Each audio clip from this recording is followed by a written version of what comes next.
आज हम एक ऐसी कहानी में उतरने वाले हैं जो शुरू होती है एक दुख से, लेकिन ले जाती है एक ऐसे अंधेरे राज की तरफ जहां एक पति ने अपनी पत्नी के लिए जिंदगी और मौत के बीच एक भयानक चुनाव किया। चलिए इस कहानी को सुलझाते हैं।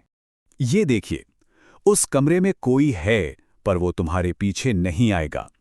सिद्धार्थ नाम के एक आदमी ने अपनी सुसाइड नोट में बस इतना ही लिखा, और यही लाइन उसकी पत्नी श्रुति के लिए एक ऐसे भयानक राज का दरवाजा खोलने वाली है जिसके बारे में उसने सोचा भी नहीं था।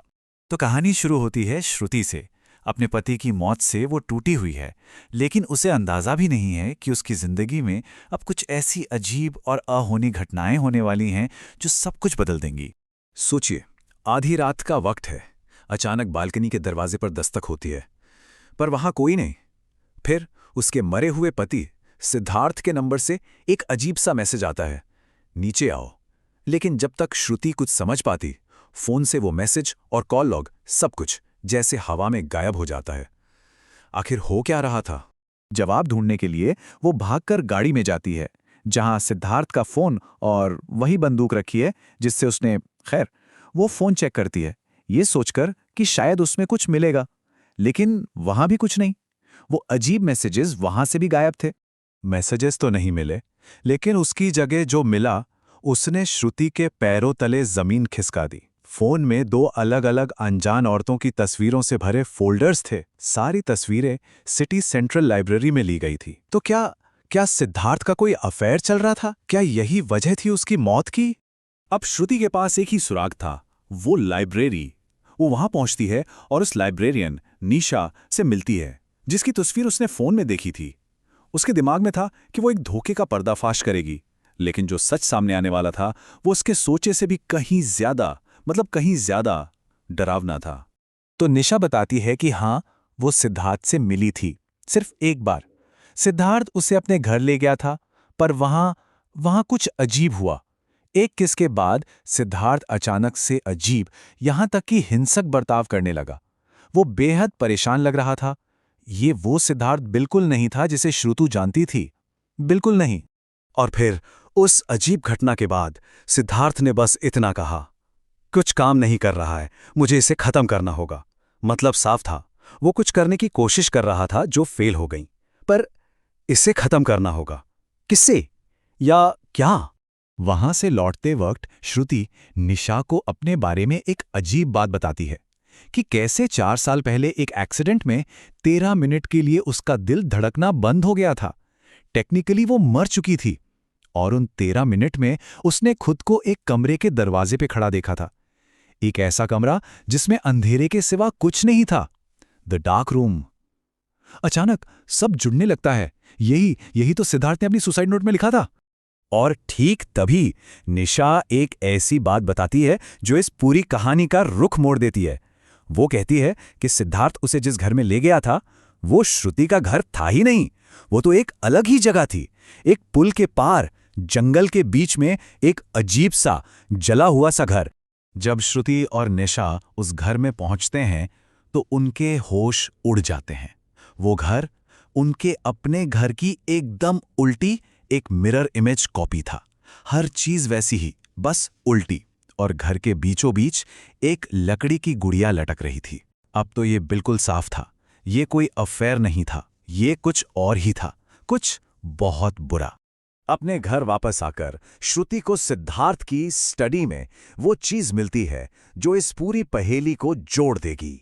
एक पुरानी किताब जिसका नाम है अघोर शास्त्र, और इसी किताब में सिद्धार्थ के उस भयानक प्लान का पूरा राज छिपा था। वो किताब एक काले जादू के अनुष्ठान के बारे में बताती है, एक ऐसा अनुष्ठान जो मौत को धोखा देने के लिए किया जाता है। किताब कहती है कि जब मौत किसी ऐसी आत्मा को लेने आती है जो पहले उसके हाथ से निकल चुकी हो, तो यह अनुष्ठान उसे बचा सकता है। ऐसी आत्मा, ठीक श्रुति जैसी।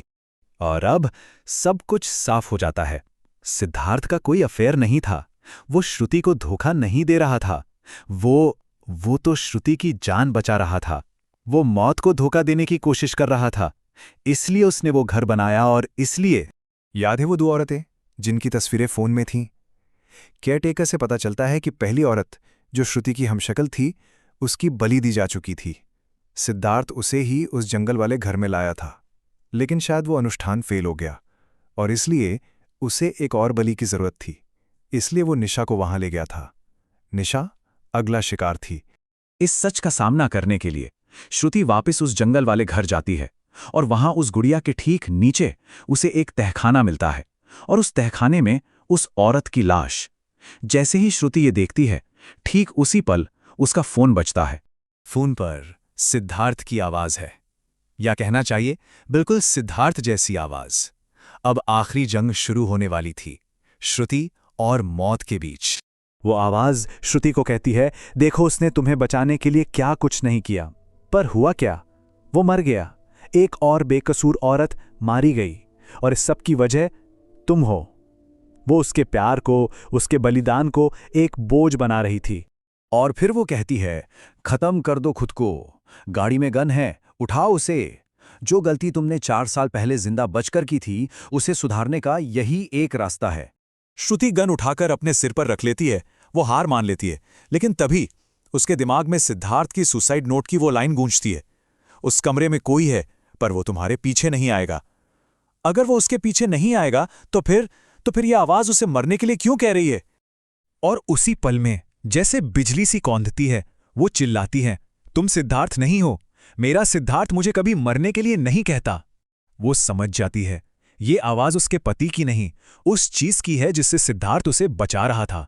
ये मौत की आवाज थी। हारने नहीं दूंगी उसे मैं, वो कहती है, मैं जीऊंगी। और अचानक श्रुति को एहसास होता है कि सिद्धार्थ का बलिदान तभी सफल होगा जब वो जिएगी। उसने अपनी जान इसलिए नहीं दी कि श्रुति गिल्ट में मर जाए, बल्कि इसलिए दी ताकि श्रुति जी सके। और जीने का यही फैसला उस अंधेरी ताकत को हमेशा के लिए हरा देता है। तो सवाल ये उठता है, क्या सिद्धार्थ का बलिदान श्रुति को बचा पाया?